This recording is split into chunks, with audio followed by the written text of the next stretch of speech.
여러분, 성령 강림절에 우리가 가장 받고 싶은 선물이 있다면 그냥 레드데이 선물은 아니겠죠. 우리 성령 강림절에 우리가 가장 받고 싶은 선물이 있다면 성령 아닐까 합니다. 그렇죠? 우리 다시 한번 서로에게 이렇게 인사하면 좋겠습니다. 진심으로 이렇게 서로에게 축복해 주면서 인사했으면 좋겠습니다. 성령 충만하십시오. 성령 충만하십시오. 오늘 본문은 이 성령 강림절에 대한 이야기의 시작을 오순절이라고, 오순절 날이 이미 이름에라고 시작을 하고 있습니다. 오순절은 예수님께서 십자가에 못 박히시고 다시 사셨던 그 절기 유월절 이후에 50일째 되는 날입니다. 유월절이 지나고 예수님께서 부활하신 후에 50일째 되는 날, 그 날은 구약적으로는 조금 다른 의미가 있습니다. 구약에서는 이 첫 번째 오순절이 출애굽 이후에 50일 뒤에 지켜지게 되는데, 이때의 오순절은 다른 그 무엇보다도 이스라엘 백성들이 시내산에 도착해서 하나님께서 그들에게 율법을 주셨던 날로 기억이 됩니다. 사실 이 오순절이라는 날은 성령이 강림하기 전에는 우리가 하나님의 백성이 된 날이라는 의미를 가지고 있었습니다. 그러니까 오순절은 이스라엘 백성들에게 있어서 그래, 우리는 하나님의 백성이지, 이렇게 확인할 수 있는 절기라는 겁니다. 그런데 오늘날 우리는 이 날을 성령 강림절이라고 지킵니다. 성령께서 오신 날. 성령께서 오신 날이 우리에게 어떤 의미가 있냐 하면, 그 성령께서 우리에게 오심으로 인해서 우리는 하나님의 자녀가 된 것입니다.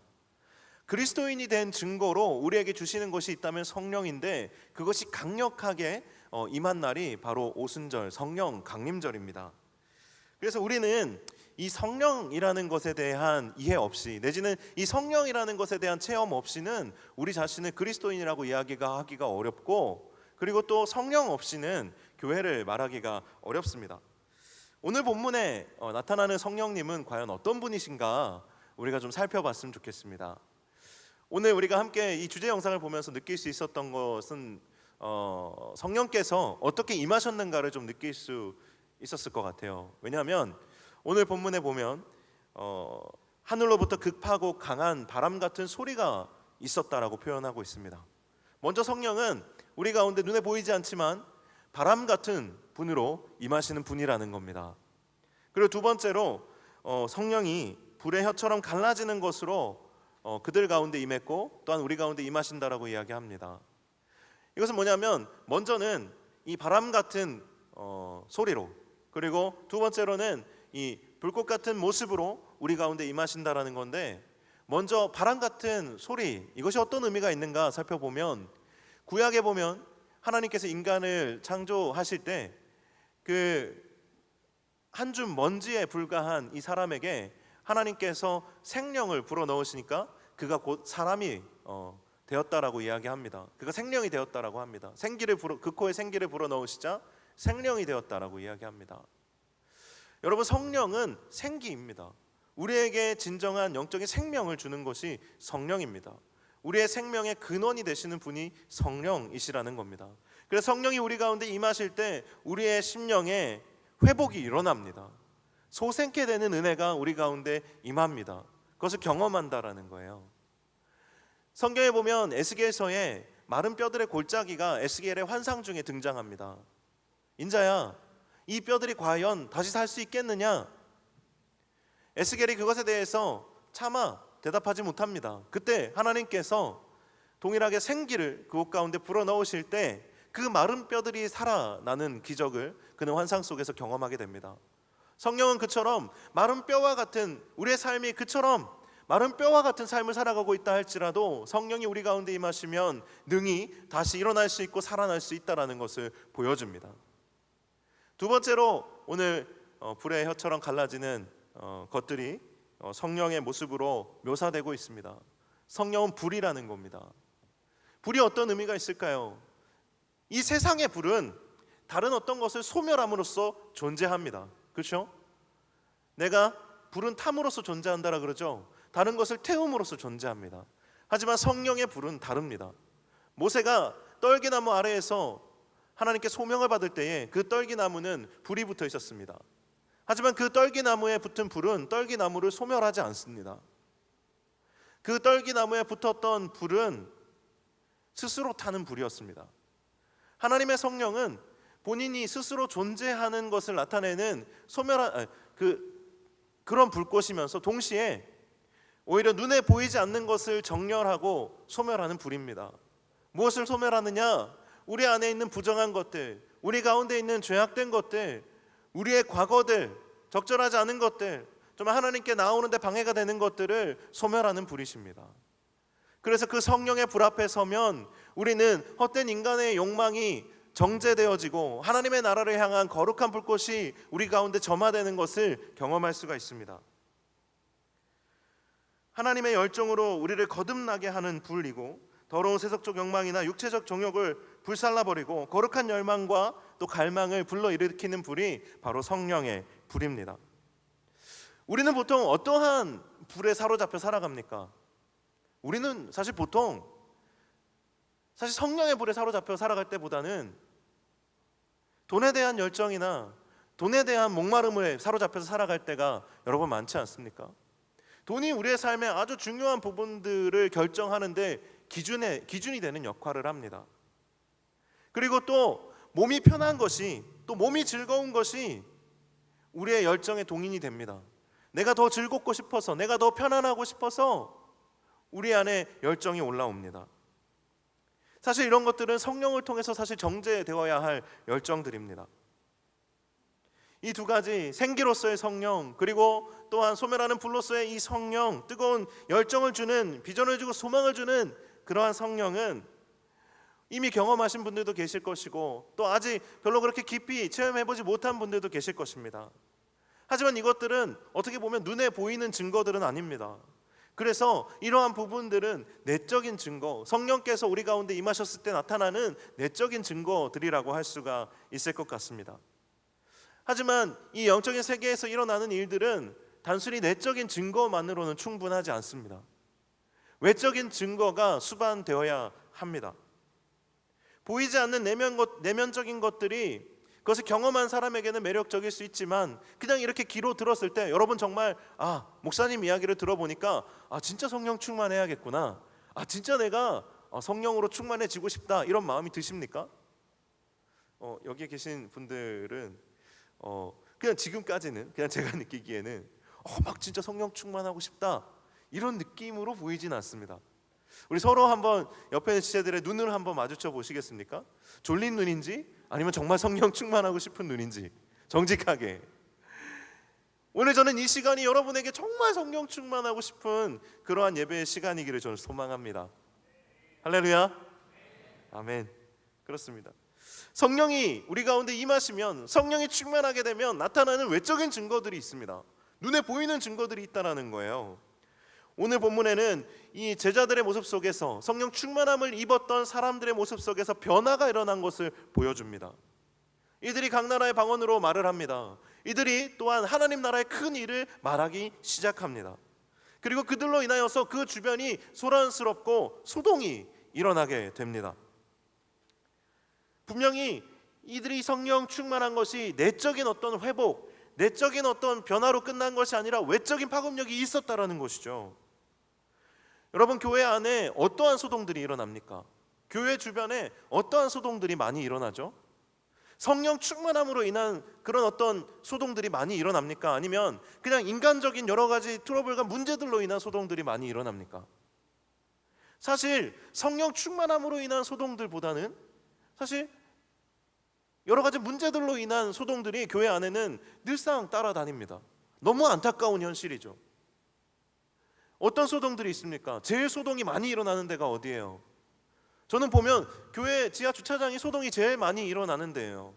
우리의 어떤 인격적인 성품이 가장 시험을 받는데, 우리 청년들은 차가 많이 없으니까, 그리고 이 시간대에 별로 주차장에 차가 없으니까 그런 소동을 별로 경험하지 않을 수 있지만, 2부, 3부 그 예배 사이사이에 그 들어오는 차와 나가는 차들이 맞닥뜨렸을 때 정말 어마어마한 소동이 일어납니다. 그나마 조금 좋은 소동이라고 한다면, 지난주에 보니까 너는 특별하단다라는 뮤지컬을 했어요. 여기에서 기분 좋은 소동이 일어났습니다. 1,400명 가까운 부모님들과 수백 명의 어린아이들, 저는 그렇게 많은 아이들을 본 건 너무 오랜만이었어요. 그런 소동이 교회에서 일어납니다. 그리고 지난주에는 구구콘이라는 명품 콘서트가 있었죠. 그런 소동도 일어나요. 그런데 또 우리의 마음을 상하게 하고 어렵게 하는 소동들도 일어납니다. 누가 누구랑 사귄다더라, 누가 누구랑 헤어진다더라, 그런 것들로 인해서 막 우리 안에 소동이 일어날 때가 많이 있죠. 하지만 여러분, 교회라는 곳은 사실 이런 소동들은 사실 별로 중요하지 않은 곳이에요. 교회에서는 이런 것들에 주목할 필요가 별로 없습니다. 누가 누구랑 만나는 것에 왜 이렇게 관심이 많죠? 그리고 주차장에서 왜 이렇게 서로 참지 못합니까? 그리고 왜 어떤 일을 벌이면 사람이 많이 와야 되고 북적북적 해야 됩니까? 이런 소동들은 사실 별로 중요하지 않아요. 그것은 성령 충만함으로 인해서 나타나는 소동이 아니기 때문에 그렇죠. 그것이 영적인 파급력이 있는 소동이 아니기 때문에 그래요. 우리는요, 정말 건강한 정말 교회로서 정말 성령 충만함의 그것으로 인한 소동이 우리 공동체 안에, 그리고 이 교회 안에, 이 교회 주변에 많이 일어나는 그런 곳이 됐으면 좋겠습니다. 여러분의 삶 속에도 마찬가지입니다. 여러분 안에 성령의 충만함으로 인한 소동들이 많이 일어나야지, 그냥 인간적인 문제들로 인한 소동들만 여러분의 삶에 줄을 잇고 있다면 그것은 지금 여러분이 사실은 잘못 살아가고 있는 것입니다. 내가 겉으로는 그리스도인이라고 말하지만 내 안에 인간적인 소동으로만 요란하지, 나의 관심이 그런 인간적인 소동에만 쏟아져 있지, 성령 충만함으로 인해서 내 안에 어떤 소동이 일어나고 있지? 어떤 변화가 일어나고 있지? 하나님이 지금 나에게 성령을 통해서 뭐라고 말씀하고 계시지? 사실 이것에 대해서는 별 관심이 없을 때가, 오히려 그것에 대한 관심이 더 없을 때가 많습니다. 여러분, 교회 안에 인간적인 문제들이 생겼을 때 그것을 바라보는 여러분의 시선은 어떻습니까? 네, 그럴 줄 알았다. 여러분, 이것이 성령이 주는 파급력입니까? 성령이 주는 관점입니까? 그렇지 않죠. 성령이 주는 관점은 이러한 문제들이 하나님의 선하신 계획하심 가운데서 어떻게 회복되어져 갈까? 하나님이 협력하여 선을 이루시는 분이라고 하는데 우리의 이런 연약함을 통해서 하나님이 어떻게 일하실까? 오히려 낙심하지 않고, 우리 공동체는 정말 문제 많은 공동체야, 이런 공동체는 할 필요가 없어, 우리를 끊임없이 낙담시키는 이런 문제들에 대해서 과연 성령의 충만함이 우리로 하여금 낙담하게 반응하게 할까요? 아니면 오히려 그 가운데서 더욱 소망하게 하고 더욱 기도하게 하고 더욱 이 공동체를 품게 할까요? 저는 교육자로서 이 공동체를 바라보면서 낙담될 때가 수없이 많아요. 정말 수없이 많습니다. 끊임없이 미안하다고 말해야 될 때가 있고, 끊임없이 그러지 말라고 이야기해야 될 때가 있고, 끊임없이 막 이거 해서 뭐하나 하는 마음이 들 때가 있습니다. 여러분, 진짜 막말로 그 여름에 날 좋을 때 정말 바다에 가서 내가 휴가를 즐겨도 되는데 도대체 왜 평창에 가야 된단 말입니까? 왜 내가 협성원에 가가지고 그 어르신들을 섬겨야 된단 말입니까? 그럴 이유가 전혀 없죠. 우리 안에 성령 충만함으로 인한 고민이 없다면 우리는 거기에 갈 필요가 없는 겁니다. 하지만 여러분 안에 성령께서 말씀하시는 것에 귀를 기울여 보십시오. 굳이 평창이 아니어도 됩니다. 굳이 네팔이 아니어도 돼요. 교회에서 진행하는 어떤 프로그램이 아니어도 됩니다. 하지만 여러분이 이 방학 기간 동안에 추구하고 있는 것이 고작 내가 돈을 더 벌고, 고작 내가 그저 나를 더 즐겁게 하고 리프레시하는데 목적이 있다면, 여러분, 그것은 성령의 파급력이 여러분 안에 있는 것이 아니라 그저 육체의 소욕을 쫓아가고 있는 삶이라는 것입니다. 성령이 우리 가운데 충만하게 되면 나타나는 여러 가지 소동들, 외적인 파급력들이 있습니다. 대표적인 것이 무엇이냐 하면, 성령이 충만하게 되면 소통이 일어나고 하나됨이 일어난다는 겁니다. 문제가 생기면 편을 짓고 서로 비난하면서 판단하고 그렇게 하는 것이 아니라, 성령이 충만하면 하나됨에 놀라운 역사, 소통하게 되는 역사가 일어난다는 거예요. 여러분, 사람들이 왜 서로 말이 안 통합니까? 그것은 우리가 서로 죄인이기 때문에 그렇습니다. 죄인이 뭡니까 도대체? 내 이야기만 하고 내 하고 싶은 말만 하고 싶으면 하게 되면 상대방과 대화가 통하지 않는 거예요. 죄인의 특징은 소통이 안 된다라는 겁니다. 죄인이 소통하면, 죄인들끼리 서로 소통하게 되면 거룩한 어떤 역사가 일어나는 것이 아니라 더 심각한 죄를 도모하는 역사가 일어납니다. 대표적인 성경에 나타나 있는 예가 뭡니까? 바벨탑 사건 아닙니까? 인간의 교만함이 서로 소통하니까 탑을 더 높게 쌓자, 지면의 흩어짐을 면하자, 우리가 하나님과 같이 되고자 하는 그런 마음들이 이 바벨탑의 사건에 상징적으로 담겨 있지 않습니까? 우리가 교만한 말들을 하고 또한 우리가 죄인된 마음을 가지고 그러한 마음들이 서로 합하여졌을 때 그때 일어나는 것은 성령의 역사가 아니라 오히려 당을 짓고 공동체를 깨뜨리고 우리를 스스로 무너지게 하는, 사실 영적으로 사단에게 굴복하게 하는 역사들만 우리 가운데 일어날 뿐이라는 것입니다. 하나님께서 그래서 바벨탑을 짓던 사람들의 언어를 흩어버리신 것입니다. 하지만 성령이 임하시면 그렇게 흩어지고 쪼개어졌던 인간의 마음들이 회복되어서 하나 되기 시작합니다. 오늘 본문의 말씀에 보면 성령이 임하셔서 방언이 이들 가운데 부어졌습니다. 이들이 정말로 이 갈릴리 사람들이 로마의 헬라어로 내지는 어떤 그 아프리카의 스와힐리어로 여러 가지 어떤 언어로 이들이 실제로 방언을 했는지, 아니면 지나가다 듣는 사람들의 귀에 어떤 은혜가 있어서 자기 나라 자기 지방의 말로 들렸는지는 알 수가 없지만 이들이 각자 자기의 나라의 말로, 자기 민족의 말로 그것을 알아들었다라는 것입니다. 놀라운 기적이 일어났죠. 상징적인 것입니다. 이런 일이 다시는 이 땅 가운데 일어나지 않을 수도 있습니다. 하지만 이 사건이 상징하는 바가 무엇이냐? 이 땅 가운데 끊어졌던 소통의 문이 열렸다라는 것이죠. 성령으로 말미암은 그 영적 교제들이 일어나기 시작했다라는 것이죠. 저는 이 동일한 역사가 우리 공동체 가운데 또 이 교회 안에 일어나기를 소망합니다. 그동안 서로 대화가 되지 않았던 사람들이 다시 대화가 되고, 각자 자기의 말만 했던 사람들이 서로의 말을 경청하게 되고 서로의 언어를 알아듣게 되는 그러한 역사가 일어나기를 소망합니다. 그것을 위해서 성령의 충만함이 필요한 것입니다. 아까 전동인 형제가 앞에서 이런 멘트 했습니다. 그저 내 마음의 위로를 위해서 하나님께서 보내주신 것이 성령이 아니라고요. 그것은 성령이 분명히 하시는 일입니다. 바람 같은 성령께서 생령으로, 르아흐로, 푸른 푸뉴마로 우리 가운데 오셔서 위안을 주십니다. 회복을 주십니다. 또 성령이 불러오셔서 우리의 마음에 뜨거움을 실어주십니다. 하지만 그것이 다가 아니라는 것이에요. 성령이 우리 가운데 임하시는 것은 우리로 하여금 깨어진 것을 하나로 회복하기 위함입니다. 화해하기 위함입니다. 그것을 위해서 적극적으로 움직이도록 하기 위함입니다. 성령 충만함의 두 번째 외적 증거, 결과는 무엇이냐? 성령이 충만하게 되면 우리의 언어가 바뀐다라는 것입니다.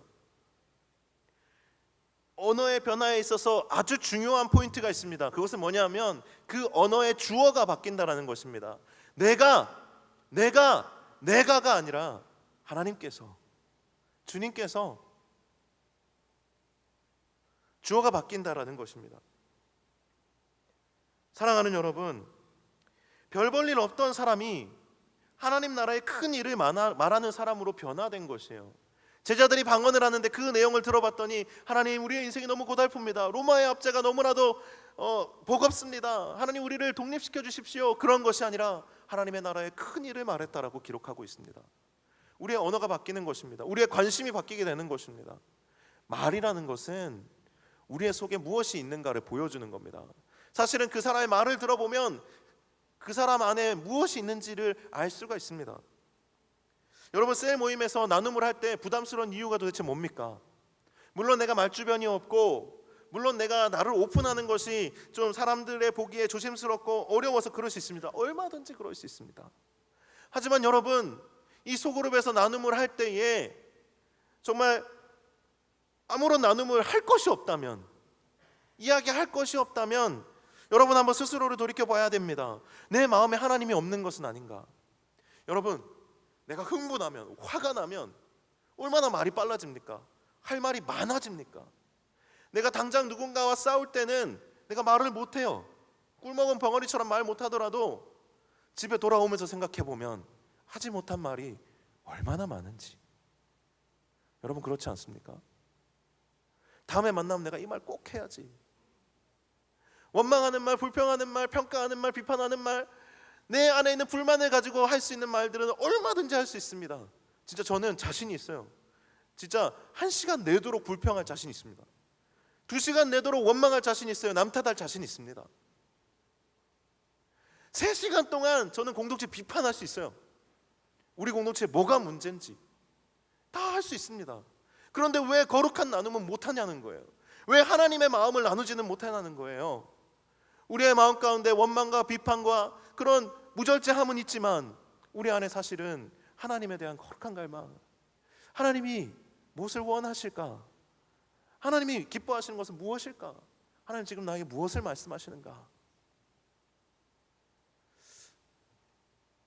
주어가 바뀐다고 했는데 제 자랑 하나 할게요. 너무 심각해지셔가지고 제가 전에 사역하던 교회에서 주례가 하나 들어왔습니다. 놀랍죠? 우리 목사님 되게 젊어 보이는데 주례가 들어왔다고? 제가 생각보다 나이가 이제 많이 먹었습니다. 이제 좀 있으면 내일 모레 이제 40이 되는데 주례가 들어왔는데 그런 마음이 드는 거예요. 주님, 제가 내 가정 하나도 잘 못 챙기는 사람인데 내가 누군가의 어떤 가정을 이루는 그 결혼을 위해서 제가 주례를 해도 될까요? 고민이 되는 거예요. 여러분, 아직 답은 얻지 못했어요. 해야 될지 말아야 될지. 지금 아직도 고민하고 있어요. 해야 될까 말아야 될까. 아주 쉬운 거예요, 여러분. 그냥 내가 고민하고 있는 그것을, 내가 마음속에 담고 있는 그것을 하나님께 꺼내어 계속해서 여쭙는 겁니다. 그렇게 될 때 우리의 말의 습관이 바뀌게 될 것입니다. 그래야 여러분의 삶의 나눔이 깊어질 것입니다. 여러분의 불평과 원망이 끊어질 것입니다. 성령께서 여러분을 주장하시는 대로 말하고 또한 그렇게 살게 될 것입니다. 여러분의 말이 여러분의 삶을 결정하는 부분이 얼마나 큰지 아십니까? 여러분, 낙담되는 말을 하면 정말로 낙담합니다. 불평하는 말을 하면 정말 그렇게 살게 됩니다. 하지만 기대하고 소망하는 말을 하고 선포하게 되면 그 말에 권세가 있습니다. 여러분의 말이 기도가 되어야 합니다. 선포가 되어야 합니다. 그래서 그 말로 선포하고 기도하고 고백할 때 여러분 그 능력을 경험하게 되는 것입니다. 성령이 말하게 하시는 대로 여러분 말할 수 있는 여러분 되시기를 주님의 이름으로 간절히 축원합니다. 여러분 정말 그렇잖아요. 여러분 진짜나요? 진짜 그 사람 만나서 한 정말 10분만 대화해 보면 그 사람에 대한 견적이 나오지 않습니까? 이 사람이 얼마나 하나님과 친밀한 사람인지.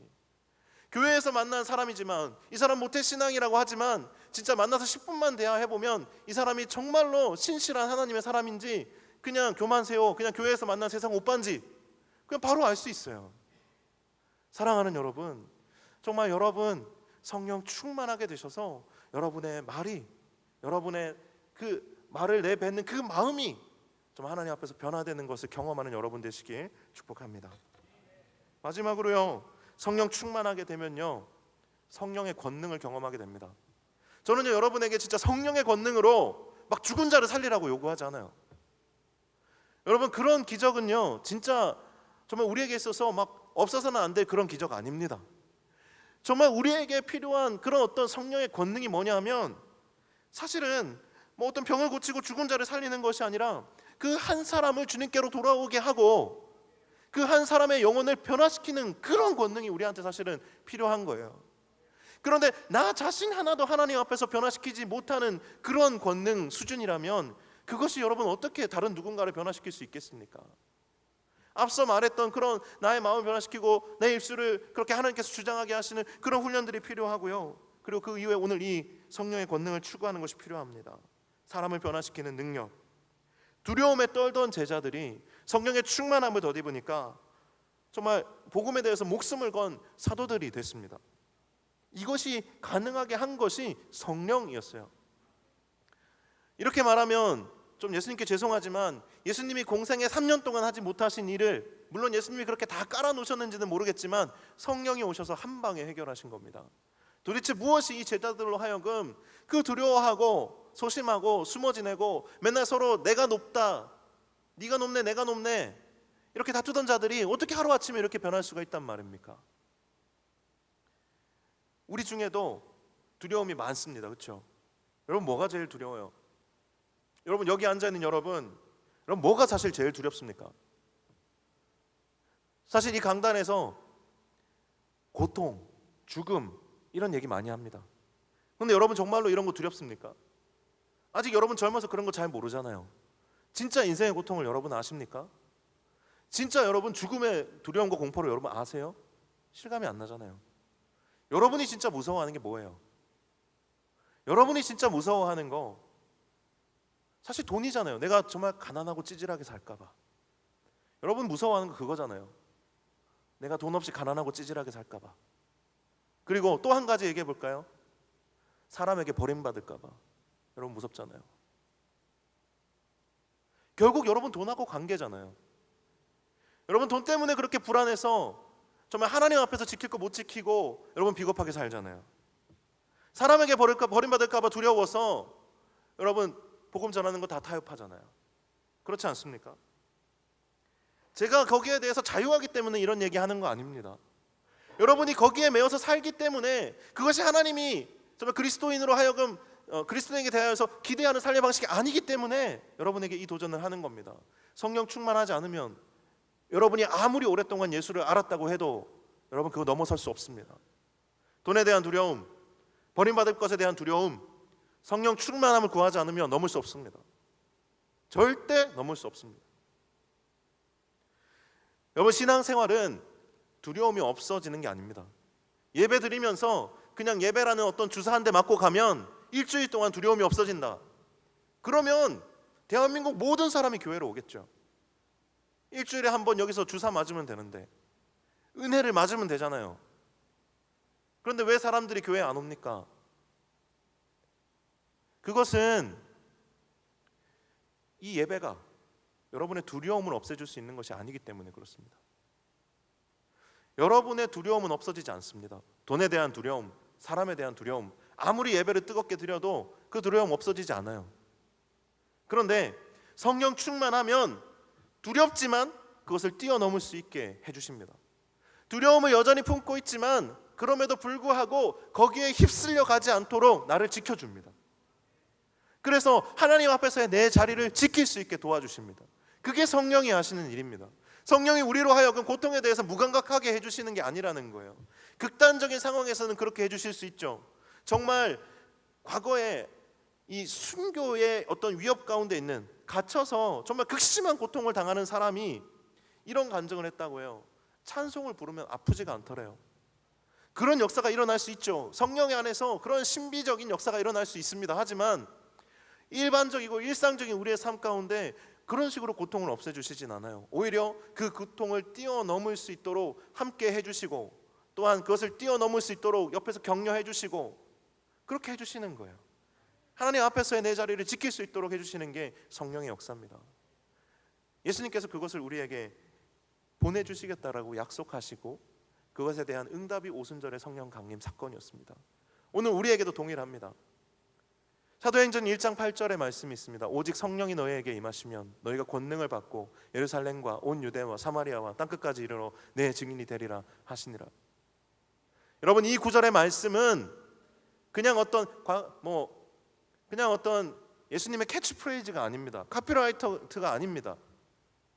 이것은 예수님의 약속입니다. 그리고 그 약속은 다른 말로 언약이라고 부릅니다. 여러분 언약과 계약은 다릅니다. 내가 누군가와 계약을 했을 때에는 쌍무적입니다. 그래서 쌍방의 의무를 수행해야 됩니다. 내가 월세를 내고 보증금을 내기로 했으면 내야 됩니다. 그렇지 않으면 내가 그 집에 살 수가 없습니다.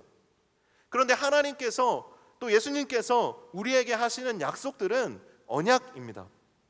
언약의 탁월함이 무엇이냐? 언약이 좋은 이유가 무엇이냐? 그것은 그대로 이루어지도록 그 언약의 주체가 되시는 분께서 친히 도와주시고 모든 필요를 공급하여 주셔서 반드시 거기에 도달하도록 해주신다라는 데 있습니다. 아브라함에게 하나님께서 언약하셨습니다. 내 자손이 바다의 모래같이 하늘의 별같이 되게 하리라. 믿음의 자손들이 그렇게 되어지도록 아브라함이 한 것은 사실상 아무것도 없습니다. 그 당대에 그가 보지 못했을 정도로. 하지만 하나님께서는 그 언약을 기억하셔서 오늘 수많은 그리스도인들을 이 땅에 세우시지 않으셨습니까? 믿음의 자손들을 세우지 않으셨습니까?